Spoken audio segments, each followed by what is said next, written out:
What's going on, guys? Welcome aboard Life Launchpad, your go-to channel for practical advice and guidance to launch your dreams into reality. I'm your host, Andrew Savina, back again with another video. Boom, we're back. God, that was an interesting little entrance, but you never know what's gonna happen. Today we're doing a video, obviously, but video topic. It's more on the fitness, wellness, side of it.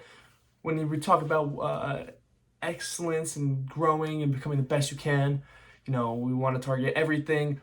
Fitness and health is a key component, and that's what I'm here for.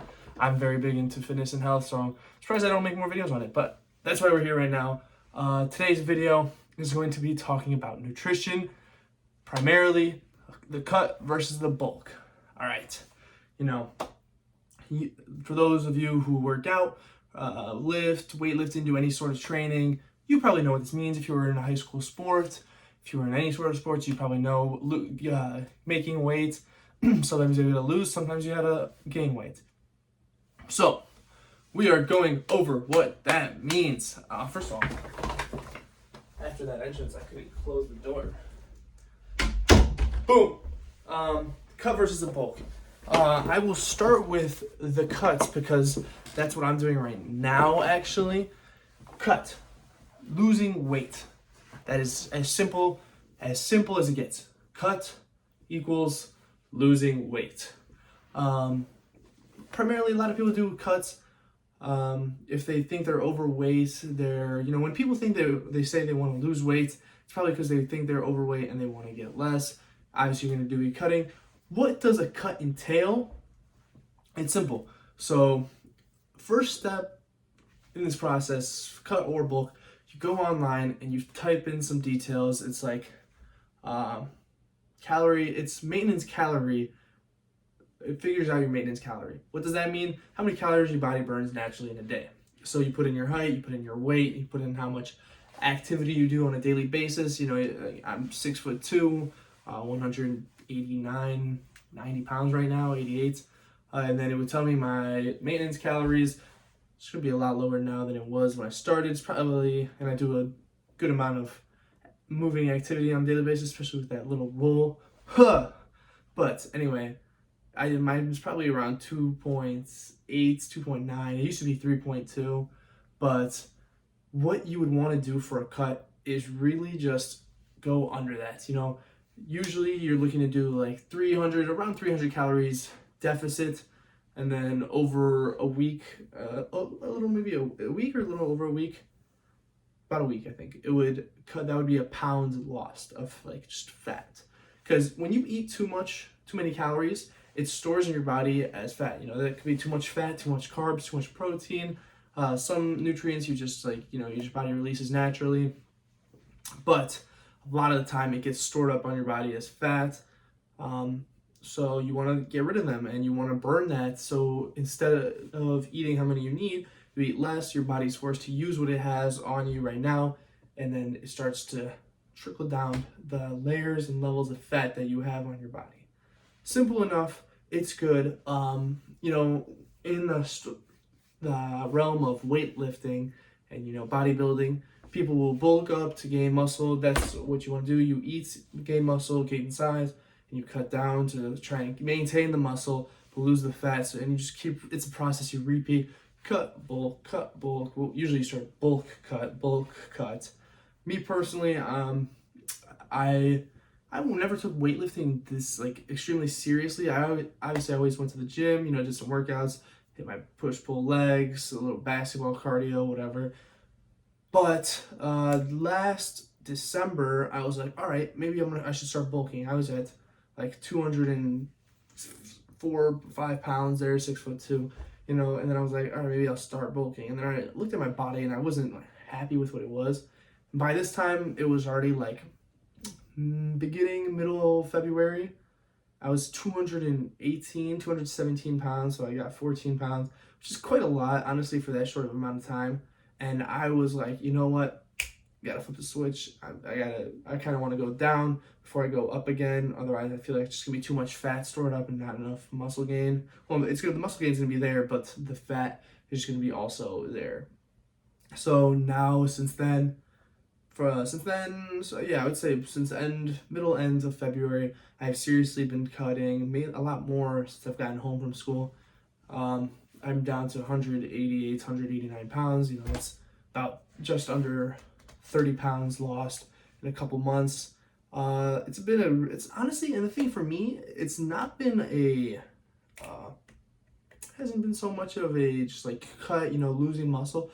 In this time, I've been increasing all of my weight, my lifts, so that feels good. My protein intake's around 1.2 grams of protein per pound, and my muscle size and muscle just structure has been increasing.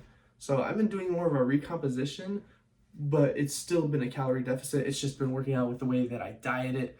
Looking at what you eat, how much you eat, and portioning is important. You want to get rid of processed foods, sugars, any sort of drinks that are like sodas, pops, anything like that. I've never been personally like a huge soda guy. I'll enjoy one every once in a while, but I mean, as of now, I mean, I've been drinking water and protein shakes for the last 2-3 months. That's it. So, it feels good. Another good big thing to get rid of is alcohol. Alcohol is A, high in calories, B, slows down your fat burning process. So that'll help you keep fat on. Quite possibly one of the reasons a lot of people struggle with losing weight is alcohol. Alcohol consumption, if you depending on how much you consume it, could really mess with your body fat burnage. And I don't even know if that's a word, but we're going with it. But yeah, I mean, that basically sums up the cut. When you're in a cut, you don't want to remove the amount of protein you still intake, especially if you're trying to build muscle. You just want to reduce the amount of calories overall. I'm trying to stay away from fat. I've been doing I'm switching into egg whites now. Egg whites are incredible macros. So once I finish this last dozen of eggs, I'll be on egg whites. Oh, that's what I wanted to finish off with. What are some good foods for cutting? Me personally, obviously, everybody's body is different and how your body reacts to certain things. It's all about you gotta test and trial and error. Me personally, some foods that I highly recommend for cutting that I've been using is almond milk. So I have just I think it's Silk. Silk vanilla unsweetened. It's 30 calories per serving. I use that for my protein shakes. I use low salt margarine. It's like 35 calories for just like a tablespoon. So that's when I cook.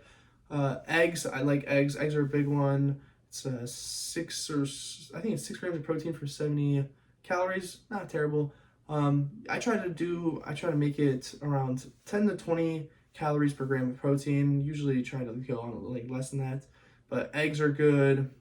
Chicken breast, obviously, chicken breasts are a big one, though it's like 190 calories for 22 grams of protein. Incredible. Any sort of high protein meat source, like beef, poultry, pork, seafood. Seafood's good. It has a lot of omega-3 in it. Other than that, you want to take, I personally, I'm not going to say you want to take, but I take protein, and I'll leave a link into some of my favorite proteins in the bottom if you want to check them out. But protein bars, protein shakes. There's Quest protein chips. Those things are great. Some great snacks, beef jerky, protein bars, those protein chips. Rice cakes. Rice cakes are slept 35 calories per rice cake. That's a good one if you just want a snack. Cottage cheese, low-fat Greek yogurt, that's good. Now, flip the story, go into bulking a little bit.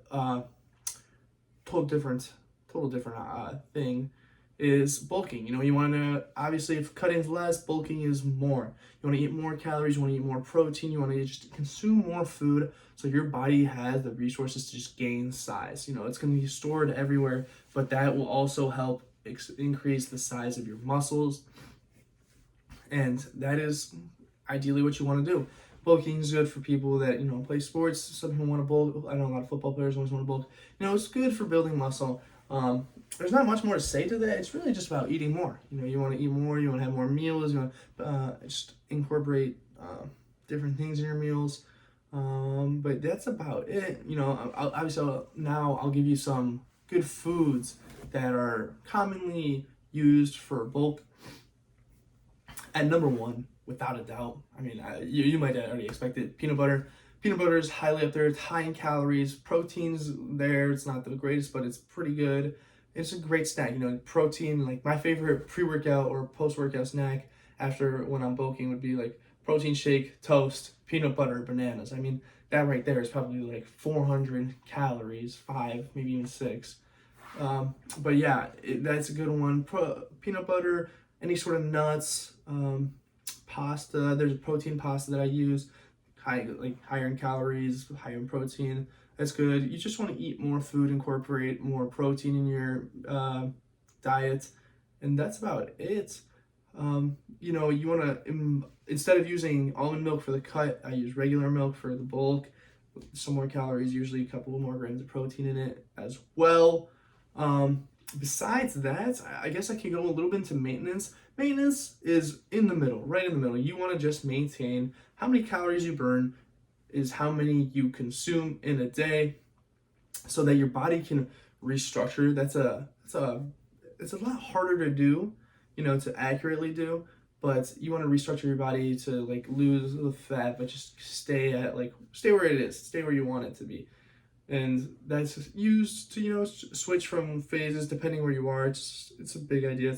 That's more of something that I'm not too familiar with. I haven't done too much of it. I guess it's kind of working for me right now, but I'd still say I'm more in a cut, especially with how much cardio I do. It's brutal.